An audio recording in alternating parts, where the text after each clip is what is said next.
Hi everyone, it's Christina of CraftyPaws. Today I'm here to share a color process video with you guys. I colored up this cute little stamp from the Art Impressions Dog Stackers stamp set, and I really had so much fun trying out a new technique. I used my Zig Clean Color Real Brush markers. Now you could use any water-soluble markers, and in fact I learned this technique at the Art Impressions booth at the Scrapbook Expo, and they were using Le Plume, just regular plain water-soluble markers. So I'm sure that would work as well. But I wanted to play with my Zigs, and I really had so much fun. I hope you guys will enjoy the process video. Thanks for watching.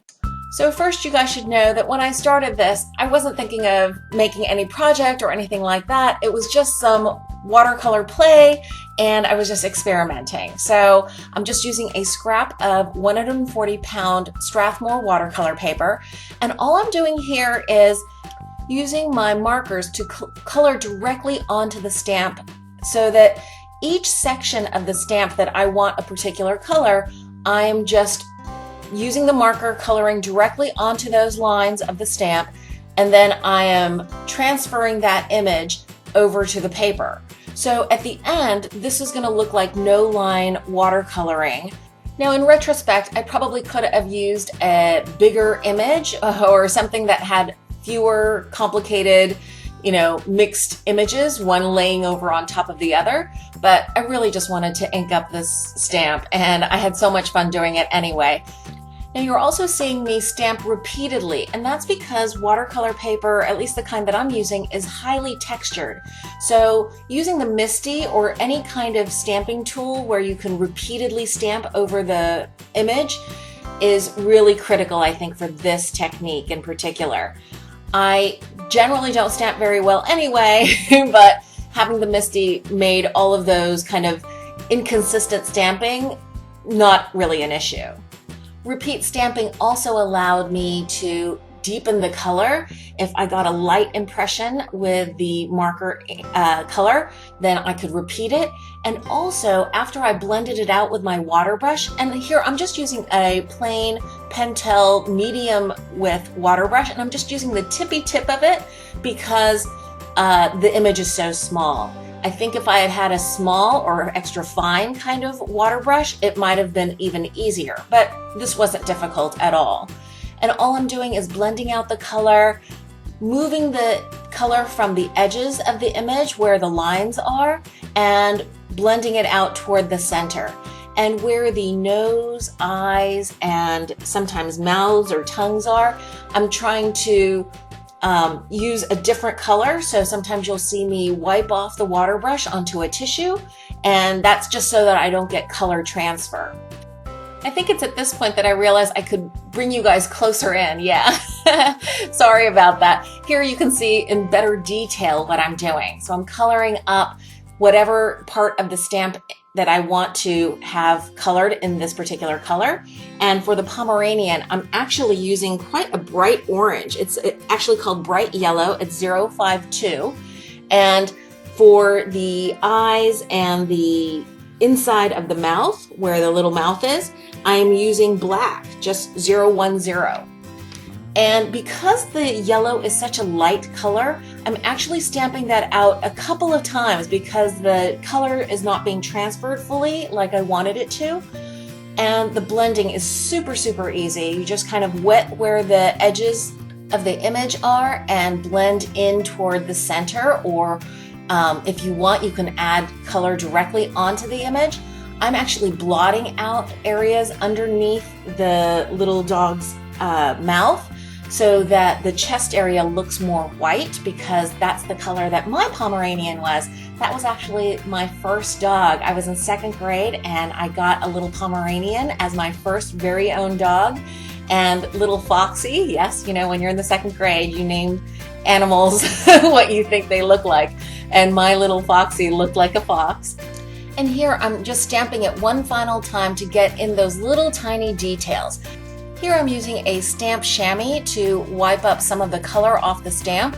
That's just to prevent color contamination and also to lay in deeper colors, like over top of the kind of bright yellow Pomeranian. When I added the eyes and the mouth, I made sure to wipe off that area of the stamp before adding the black. Now I'm coloring up the next little dog, which is a little dachshund, and I'm using a dark brown for that one, which is 062. And because some of the areas didn't get stamped fully, I am re-stamping and also adding the little nose, which is at the tip. And I didn't color that nose tip with the dark brown. I'm going directly in with the black. Now, if you look closely, you can see that my Pomeranian color went into the area where my dachshund's face was, but I'm not really concerned about that because it's so easy to cover up watercolor, especially if you're going in with a darker color. And that's one of the reasons I chose the dark brown for the dachshund. And also, my really close friend has dachshunds that are very dark brown, so I thought that would be a realistic color for this little dog. And as you can see there really was no harm from having colored in the bright yellow behind that dachshund's face. I love the expression on this next dog's face. It looks like a happy golden, or maybe even a lab, but I think more of a golden. It's got a great big smile, its tongue is lolling out, and all of that is fantastic because I can get all of those details in with this technique. I'm coloring up the dog with a beige, which is 072. And by the way, if you're interested in any of the colors that I might have skipped going over, you can check out my blog, which I'll link to below, and all of the colors will be listed there. I'm stamping this image out a couple of times because that beige is very light, and now I'm putting in the details. You can see me coloring in the red area of the tongue and the black area inside the back of the mouth, the nose, and the eyes. And these stamps have incredible detail. You can even see the whites of their eyes, and as long as you don't take your water brush too close to those details, they remain perfectly pristine. So part of this technique is just showing a little restraint, not adding too much water, kind of getting a blob, and having a tissue ready to dab up when you see, a little too much bleeding or contamination from one color to another. Because I'm using such a light color and this dog is relatively large, I'm actually deciding to add color directly from the marker onto the image, and I'm blending it out, as you can see there. And that's just because I wanted to get a deeper, richer color in areas where there weren't lines of the stamp. So I'm getting color added directly underneath where the dachshund is lying, and that's also to kind of denote where the shadow would be. And you can see me transferring a couple of times from the stamp after coloring it in, and that's just to get, again, deeper color. Now this video is getting pretty long, so I thought I wouldn't belabor it and show you the last dog that I colored in, but basically it was the same technique used again. So that watercolor paper scrap that I was stamping on was just large enough to cut into an ATC size of 2.5 inches by 3.5 inches.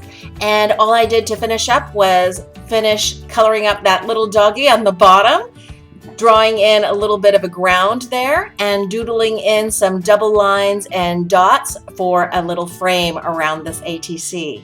For the back, I just used another scrap of pattern paper from my scrap box and cut out a little label for artist trading card. And I have titled this ATC, Gettin Ziggy with it, since I use my Zig Clean Color Real Brush markers to color up this adorable little image. I hope you guys will give this technique of coloring directly onto a stamp and then stamping that image out a try. It's a really fun way to watercolor. Thanks so much for watching. I hope you guys are having a wonderful crafty day.